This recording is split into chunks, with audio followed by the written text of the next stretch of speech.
Nabalian po ng binti ang mag-ina sa Camarines Sur matapos silang mabundol ng humaharurot na kotse. Ang nahulikam na insidente sa mainit na balitang hatid ni Cedric Castillo. Kita ang mag-inang ito na naglalakad sa gilid ng kalsada sa Barangay Concepcion Grande sa Naga, Camarines Sur nang biglang dumating ang isang humaharurot na kotse at binangga sila. Sa lakas ng impact, tumila po ng mga biktima at napaikot ang kotse. Agad namang rumisponde ang ilang residenteng nasa pinangyarihan na aksidente, habang ang driver na si Min Olos na napag-alamang manugang ng isang alkalde sa Camarines Sur sumilip lang mula sa kanyang sasakyan. Nadala naman ang mga biktima sa ospital pero naputulan sila ng binti dahil sa tindi ng pagkakabangga. Handa naman daw tumulong ang driver sa pagpapagamot.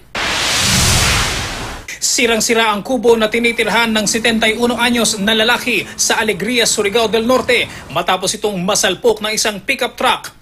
Base sa investigasyon, nawala ng kontrol sa manibela ang driver dahil sa nag-overtake sa kanyang sasakyan.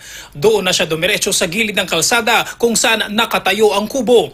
Nagtamo ng mga sugat at bali sa katawan ng biktima na nagpapahinga lang noon sa kubo. Nagpapagaling na siya sa ospital at nagkasundo na rin sila ng driver.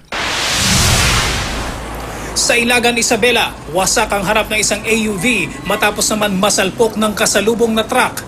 Kwento ng driver ng AUV, dahan-dahan lang daw ang kanyang takbo kaya ang laking gulat niya nang banggain siya ng truck. Mabuti na lang daw at naka-seatbelt siya kaya mga galos lang ang tinamo niya sa katawan. Nagkaayos naman sila ng driver ng truck kalaunan. Cedric Castillo, GMA News.